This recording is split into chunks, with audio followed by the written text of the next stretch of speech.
At Thanksgiving, my mom said, "Your brother just bought a beautiful house. When will you finally settle down?" I replied, "Oh, I already did. I just didn't invite anyone who doubts me." Her face turned red as everyone turned to stare. So for context, since I, 28 female, was born, my entire life has basically been watching my family worship the ground my older brother, let's call him Ethan, 33 male, walks on. I'm not even exaggerating. Since we were kids, it was always Ethan made the football team, or Ethan got straight A's again. Meanwhile, I'd get second place in a state science competition, and my mom would be like, "That's nice, honey. Did you see what your brother did, though?" Our dad split when I was 4, Ethan was 9, and I think my mom kinda transferred all her hopes and expectations onto Ethan. He became the man of the house in her eyes, and I became, well, just the other kid, the girl, the afterthought. Mom would literally reschedule my dance recitals if they conflicted with Ethan's football games. She missed my high school graduation because Ethan had a job interview that day, and she wanted to support him by driving him there and waiting outside. I'm not making this stuff up. As we got older, it only got worse. Ethan went to college. Mom helped pay, even though his grades were mediocre, while I had to get loans and work 2 jobs because girls don't need as much help. When he graduated and got an entry-level job, Mom threw him this massive party and invited the whole family. When I graduated with honors, I got a card. My cousin, I'll call her Nora, was the only one who noticed how messed up it all was. She'd come over after these big Ethan celebration dinners and just sit with me while I tried not to cry. "Your mom doesn't know what she's missing," she'd say.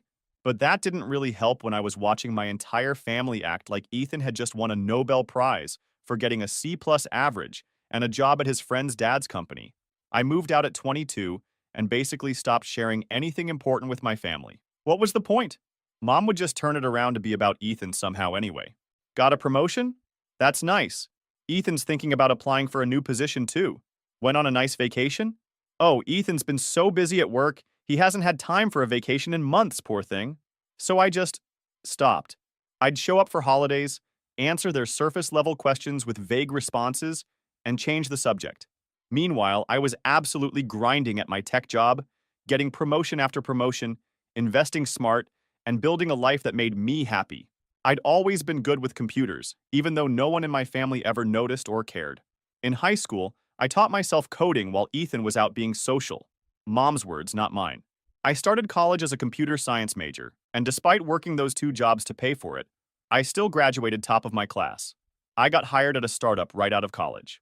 The pay wasn't great at first, but I got stock options as part of my compensation package.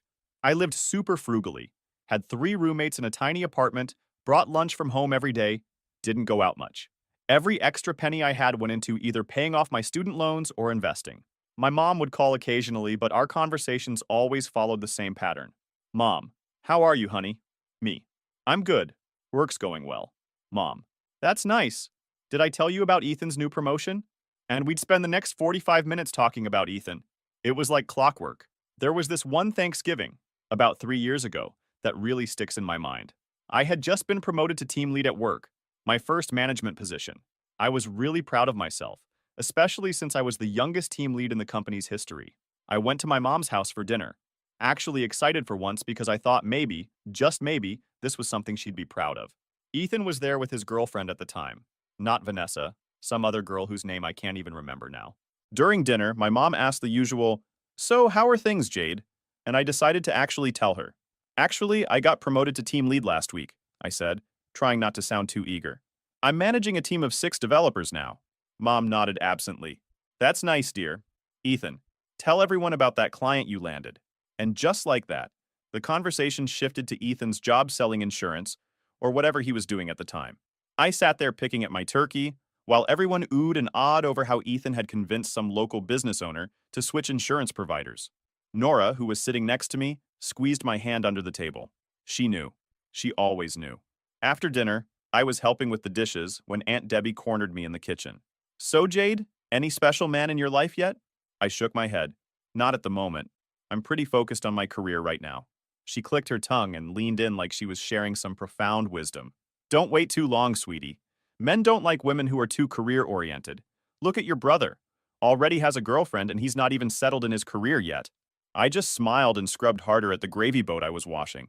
There was no point trying to explain to her that I wasn't interested in the kind of guys who'd be intimidated by my ambition. That night, as I was leaving, my mom hugged me at the door. "It was good to see you, honey. You should come around more often." "I'm pretty busy with work," I said, "especially now with the promotion and everything." Mom's expression was blank for a second. Then she smiled. "Oh, right, your little promotion. That's wonderful, dear. Maybe one day you'll be as successful as your brother." I don't think she even realized how that sounded. To her, it was just a fact of life that Ethan was successful, and I was not, no matter the reality. I drove home that night and decided that I was done seeking their approval, done hoping for recognition, done setting myself up for disappointment. From that point on, I lived my life for me and me alone. And you know what? Things started going really well once I stopped caring what they thought. The startup I worked for took off, back-to-back funding rounds, a growing user base, and a promotion to development director as my team kept expanding. I was working insane hours but loving every second of it. Meanwhile, Ethan bounced from job to job, insurance, real estate, some vague marketing gig, never staying put for more than a year. But according to my mom, every switch was a bold career move and proof that he was just too talented to be tied down. Last summer, my mom invited the whole family over for a cookout to celebrate Ethan's big news. I almost didn't go, but Nora begged me to come for moral support. She hates these family things as much as I do. "Please, Jade," she texted. "If I have to listen to Aunt Debbie ask me why I'm not married yet one more time without backup, I might actually lose it." So I went. When I got to my mom's backyard, I was greeted by a scene that was so over the top, it was almost comical. Balloons everywhere. A banner that said, "Congratulations, Ethan," stretched across the patio. A cake that looked like a house sitting on the picnic table. Mom spotted me and rushed over, practically buzzing with excitement. "Jade, you made it. Isn't this exciting? Your brother has such big news." "Yeah, super exciting," I said, looking around at the decorations. "What exactly are we celebrating?" Mom's smile somehow got even bigger. "You'll have to wait for the announcement. Ethan wants to tell everyone himself." I grabbed a soda from the cooler and found Nora hiding in a corner of the yard, looking like she'd rather be anywhere else. "Kill me now," she muttered as I approached. "My aunt already asked if I've tried dating apps because that's how young people meet these days. And Uncle told me my biological clock isn't getting any younger." I snorted. Family gatherings. Always a blast. We stood there watching as more relatives arrived, each one immediately gravitating toward Ethan and his girlfriend Vanessa, who were holding court near the grill. Ethan was wearing this smug smile I've known my entire life, the one that says he thinks he's better than everyone else in the room. Finally, after everyone had arrived, my mom clinked her glass with a fork to get everyone's attention. "Everyone, I'm so proud to announce that Ethan has been pre-approved for a mortgage. He's buying his first home." They hyped him like he figured out how to buy property without selling a kidney. My Aunt Debbie actually had tears in her eyes. For a mortgage pre-approval. I wish I was kidding. Then my mom adds, "It's in Oakwood Heights. 4 bedrooms. A finished basement." And everyone's gasping and clapping. Nora leaned over to me. "Is it just me, or is this a really weird thing to throw a party for?" "It's not just you," I whispered back. My Uncle Rick spotted me at the edge of the yard and walked over. "So Jade, still renting that little apartment downtown?" I just smiled and said, "Yep, still there." He chuckled and patted my shoulder. "Well, maybe someday you'll get where your brother is. Not everyone can be successful right away." I just took a sip of my drink and walked away before I said something I'd regret. Later, as I was helping clean up, I overheard my mom and Ethan talking in the kitchen. "The down payment's going to be tight," Ethan was saying. "I might need to borrow a bit more than we discussed." Mom sighed. "Ethan, I already gave you $15,000. That's almost all I had saved." I know, he said. "But this house is perfect, and Vanessa really has her heart set on it. We could always get another credit card for the rest." I slipped away before they noticed me. That conversation stuck with me for weeks afterward. On the drive home, I couldn't stop thinking about what I'd heard. My mom had given Ethan $15,000 for a down payment. $15,000. That was money she'd been saving for retirement. Money she couldn't really afford to give away. And what was that about getting another credit card? Something about the way he said it made me think it wasn't his first or even his second. Meanwhile, my mom had never offered me a penny when I moved into my apartment. In fact, she'd seemed annoyed when I'd asked if I could temporarily store some boxes in her garage until I got settled. The more I thought about it, the angrier I got. Not just at the obvious favoritism, which was nothing new, but at the way Ethan seemed to be taking advantage of our mom. She wasn't rich by any means. She worked as an administrative assistant at a local dental office, lived in the same modest house we grew up in, drove a 10-year-old car. That $15,000 probably represented years of careful saving on her part. And Ethan was talking about it like it was pocket change, already thinking about how to get more. The next day, I did something I'm not particularly proud of. I used some of my tech skills to look up Ethan's credit report.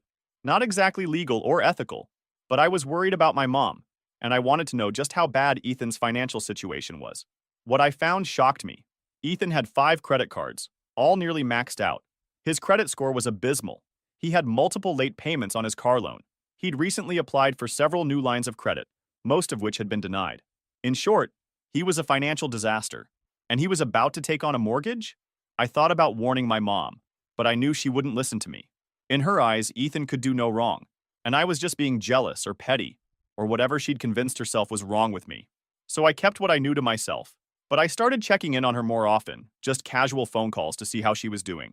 She rarely had much to say to me, always steering the conversation back to Ethan and his amazing new house.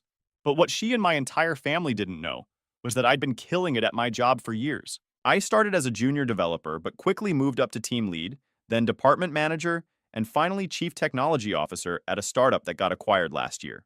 The stock options I had? Yeah, they were worth a stupid amount of money after the acquisition. I'd also been investing since I was 23, buying up crypto before it exploded and putting money in stocks that ended up booming during the pandemic. I didn't flaunt my success or my money. I still lived in my downtown apartment, still drove my reliable but ordinary car, still brought lunch to work most days. But I had a nice cushion of savings and investments that was growing month by month. About 8 months ago, I found this incredible house. It wasn't something I was actively looking for. I was actually pretty content in my apartment. But a colleague mentioned that their neighbor was selling their home privately, trying to avoid real estate fees, and was looking for a quick, no-hassle sale. Out of curiosity, I went to see it, and immediately fell in love. 4,200 square feet. Amazing kitchen with floor-to-ceiling windows overlooking this gorgeous wooded area, a separate office space that was perfect for my remote work, and enough bedrooms that I could have both a guest room and a home gym. It was on 3 acres of land, with a stream running through the back of the property. The previous owners had built a deck that wrapped around the back of the house, with steps leading down to a fire pit area surrounded by comfortable outdoor furniture. Inside, the main living area had vaulted ceilings with exposed wooden beams, a stone fireplace that reached all the way up, and hardwood floors throughout. The kitchen had been recently renovated with high-end appliances, a massive island, and custom cabinets. The primary bedroom suite was on the main floor, with a bathroom that included a soaking tub positioned under a window that looked out onto the woods. Upstairs were 3 more bedrooms and 2 additional bathrooms. It wasn't cheap, at all, but I had the money. Actually had it. Not just pre-approved for a mortgage, had it. So I made an offer, paid in cash, and moved in 2 months later. The first night in my new house, I sat on the deck, looking out at the trees and listening to the sound of the stream, and felt this overwhelming sense of peace. This was mine. I'd earned it, all by myself without help from anyone. Did I tell my family? Nope, not a word. Whenever they asked how I was doing, I'd just say, same old, and change the subject. Mom never pushed for details. She never really cared enough to ask follow-up questions about my life. Nora was the only one who knew. She helped me move and almost cried when she saw the place. Jade, this is incredible, she said, spinning around in my new kitchen. I can't believe you did this all on your own. Believe it, I said, grinning. Wait till you see the back deck. She followed me outside and gasped at the view. Your family is going to lose their minds when they see this. I shrugged. They're not going to see it. I'm not telling them. Nora looked at me like I was crazy. What? Why not? This would shut them up for once about Ethan being the successful one. That's exactly why, I said. I'm done trying to prove myself to them. I don't need their validation anymore. She nodded slowly. I get it. But man, I would love to see their faces if they knew. Maybe someday, I said. Just not today. For the next several months, I settled into my new home and continued living my life exactly as I wanted to. I set up my home office, joined a local hiking group, planted a vegetable garden, and even adopted a dog from the shelter. A scruffy mutt, I named him Oscar, and he quickly became my best friend. I was happy. Really, genuinely happy. And I didn't need my family's approval to feel that way. When Thanksgiving rolled around this year, my mom texted the family group chat, Ethan and Vanessa's house is finally ready. They've moved in, and they're going to host Thanksgiving this year. Can't wait for everyone to see their beautiful new home. I almost didn't go. But then I thought about the fact that I hadn't seen my family in months, and something in me just snapped. I decided it was finally time to stop hiding my success. The morning of Thanksgiving, I took Oscar for a long walk around my property, thinking about what I was about to do. Part of me wondered if I should just let it go, keep my success to myself, avoid the drama.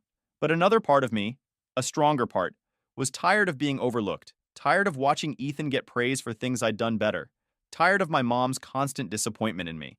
"What do you think, Oscar?" I asked as we made our way back to the house. "Should I finally stand up for myself?" He wagged his tail and barked once, which I took as a yes. I left Oscar with plenty of food and toys, then changed into a simple but elegant outfit. Dark jeans, a soft cashmere sweater, and a pair of boots I'd splurged on after the acquisition. Nothing flashy, but a far cry from the Walmart clothes I used to wear to family gatherings. I pulled up to Ethan's new house in my usual car. I never upgraded even though I could afford to. Never saw the point in flashy stuff. It was nice, I'll give him that. Standard new construction in one of those neighborhoods where all the houses look the same. As I approached the front door, I could hear voices and laughter from inside. I took a deep breath, reminded myself that I had nothing to prove to these people, and rang the doorbell. Vanessa answered, wearing an apron that said, "Hostess with the mostest," across the front. "Jade, you made it!" she exclaimed, pulling me into an awkward hug. We'd met maybe 3 times before today, but sure, hugging was happening. "Thanks for having me," I said, passing her a gift box of gourmet teas and handmade honey sticks. I found them during a weekend trip to a mountain market. Subtle luxury without trying too hard. "Oh, thanks," she said, glancing at the label without really looking at it. "Come in, everyone's already here."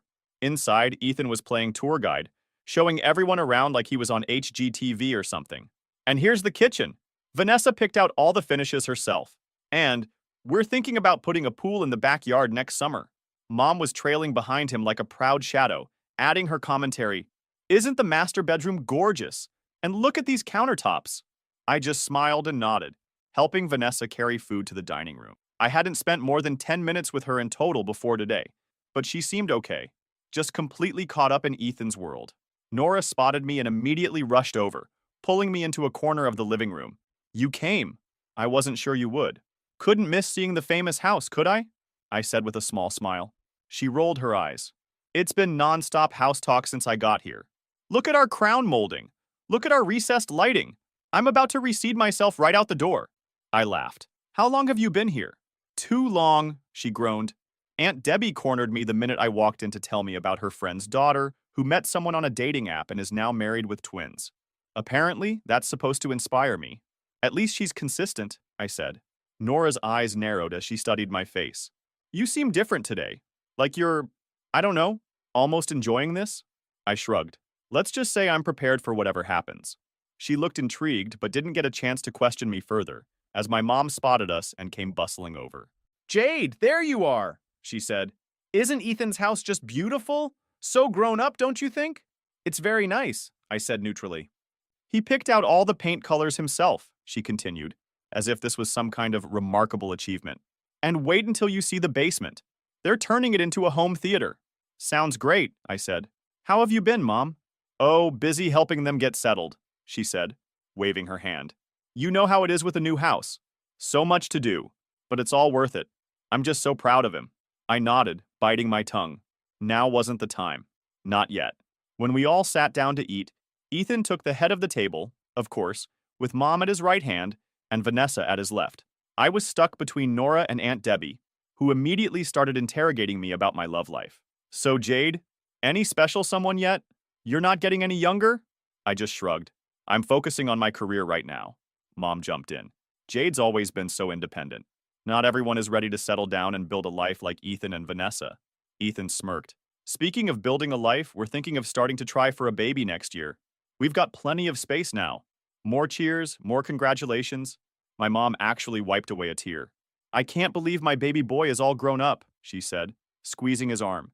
"A beautiful home, a wonderful job, thinking about starting a family. You've done everything right, Ethan." Then she turned to me, with that look she always gives me, this mix of disappointment and pity. "Jade, honey, when are you going to finally settle down? Don't you want what your brother has?" The table got quiet. Everyone was looking at me, waiting for me to make some excuse or change the subject like I always did. I took a slow sip of water, making them wait just long enough to get uncomfortable. Then I set my glass down carefully and said, "Oh, I already did. I just didn't invite anyone who doubts me. The silence was immediate. My mom's fork actually clattered onto her plate.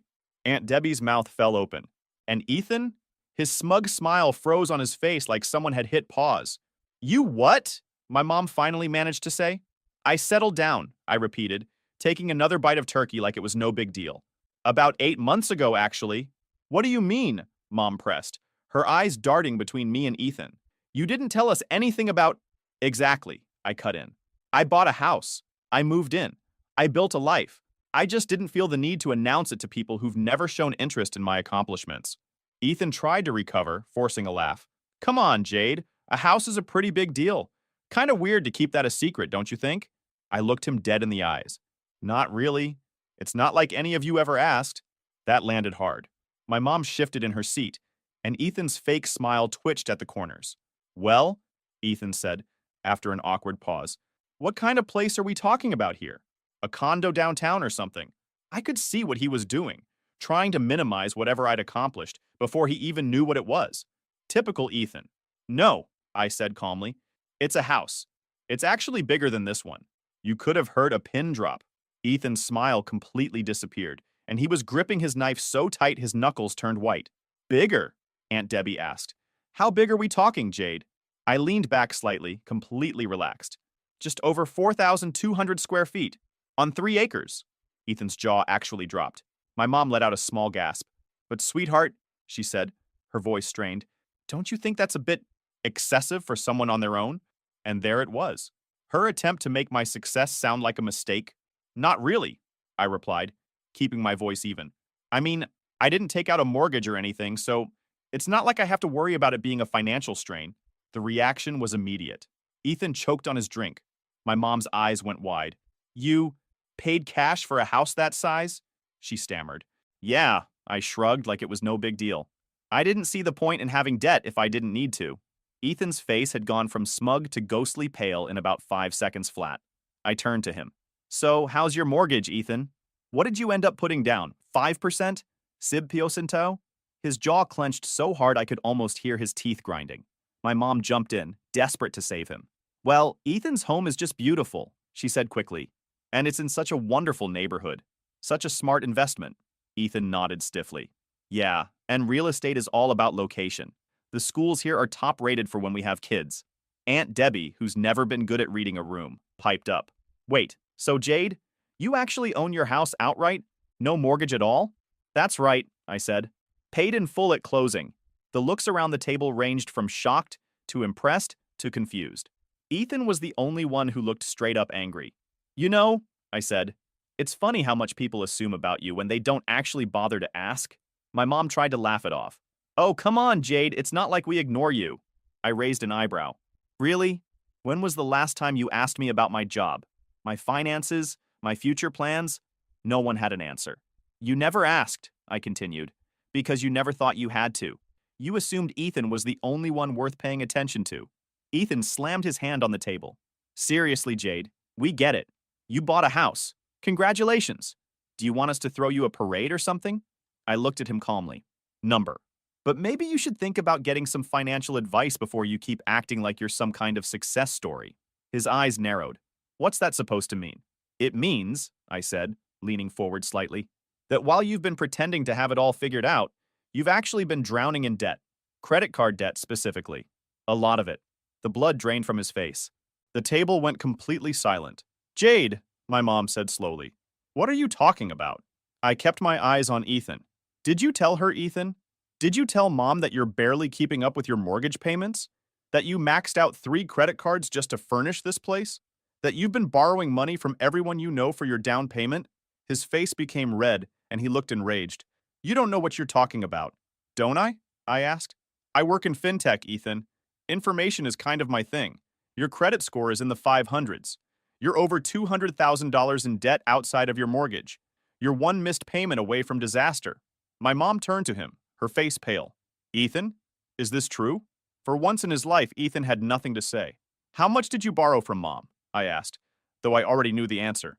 Was it just the $15,000 I heard about? Or was there more after that? Mom's head snapped toward me. How did you... I overheard you at the cookout, I said.